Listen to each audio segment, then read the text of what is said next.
Hello everybody, I will be talking about Chapter 11, George W. Bush's presidency from 2000 to 2008. The election in 2000 was very, very close, with George W. Bush only just by a small margin beating Al Gore. The Supreme Court had to rule that the recounts had to stop, and at the time George W. Bush had more, and he ultimately ended up winning with an electoral count of 271 to Al Gore's 266, even though Al Gore won the popular vote. As you can see here, George W. Bush implemented a whole bunch of domestic policies. He was at the forefront for No Child Left Behind, which is essentially giving money to states as long as they follow a set academic standard for all kids.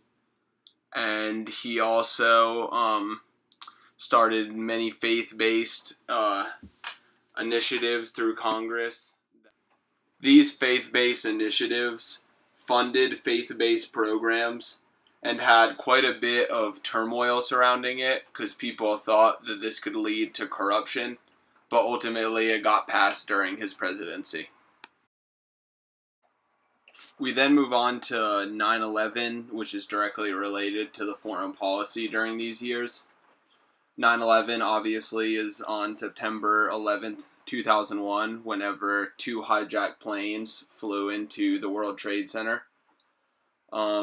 This caused a number of repercussions, including a strong foreign policy focusing on rogue states such as Iraq and Iran, where there could be suspected weapons of mass destruction and or any other terrorist organization that could bring harm to surrounding countries.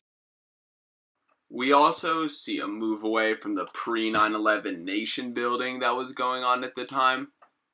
Those are sort of a failed humanitarian attempt at trying to bring order and strengthen their governments.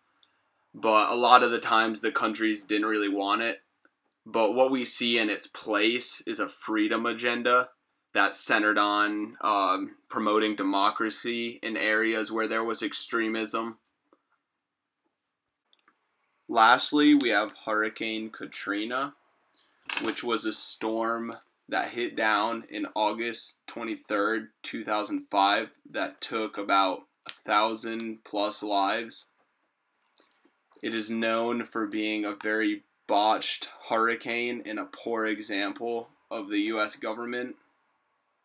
George W. Bush is ridiculed for not promoting the federal government's intervention in the storm sooner.